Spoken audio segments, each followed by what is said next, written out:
We own a lot of rooftops and we own a lot of asphalt, and that gives us a lot of ability to try and generate energy on site and also manage it in a way that's more sustainable. I'm here with David Lukes, President and CEO of SITE Centers Corp.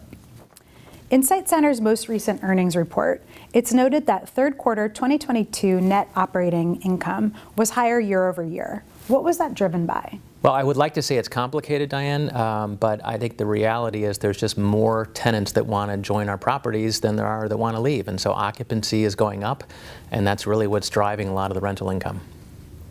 SITE Centers has received a number of ESG awards in recent years, including being named as a Green Lease Leader and to the Bloomberg Gender Equity Index. Can you talk about the company's sustainability and diversity values and goals? Sure. A lot of our stakeholders have a real interest in what our ESG program looks like. And I think originally you'd probably think that that's investors that are primarily focused on ESG. But there's other stakeholders that are important as well. Number one, our employees. Our team members are very interested in what we're doing for the overall good and how we're managing our business in a sustainable manner.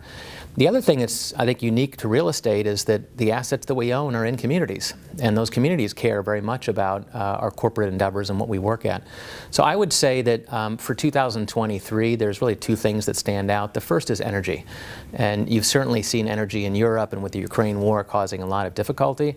Energy use in the United States is primarily in buildings, and therefore that's probably the lowest hanging fruit is energy management. We own a lot of rooftops and we own a lot of asphalt, and that gives us a lot of ability to try and generate energy on site and also manage it in a way that's more sustainable. From the social side, which I think is relatively not very much talked about, the social aspect of shopping centers is very real. The properties exist in local communities. People visit them multiple times per week. There's been some studies that have shown that customers visit unanchored and open-air shopping centers, maybe 5, 6, 7 times a week. That means that you're really connected to your community. So we've spent quite a bit of time this past year on engaging with the local community. That can be school boards, that can be after-school programs, that can be political activism. Anything that gets the local population involved in visiting our properties, I think, is for the long-term benefit of our sustainability program.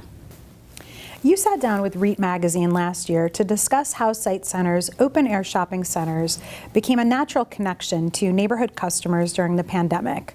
How has that dynamic continued to evolve, and what impact has it had on the bottom line? Yeah, it's funny that we did that interview at a time when I remember we were wearing masks to the interview, and I think at that point in history, you would say that shopping centers became the only chance for customers to get goods and materials. I'm sure you remember trying to order paper goods for your family. It was almost impossible. Where do you find inventory during the pandemic? It ended up being the local shopping center because that was literally your only choice. Coming out of this, the only choice has simply turned into the best choice. And the reason I say best choice is that the retailers themselves have acknowledged and figured out that the least expensive way to deliver goods and services to a local community is a local shopping center because it's so close. And the other thing I think you have to layer on top of this is that the change in American workforce patterns, 100% commute to 0% commute, is now settling somewhere in the middle. I don't think personally it's going to go back to 5 days a week commuting, and every hour that's spent working remotely means that you're probably closer to a shopping center in your nearby town, and that has driven a huge amount of traffic. So I think what's come out of the pandemic is that shift from being the only option to being the best option. And back to your first question, that's really why rent is growing, because we just have too much demand for the amount of space that we own.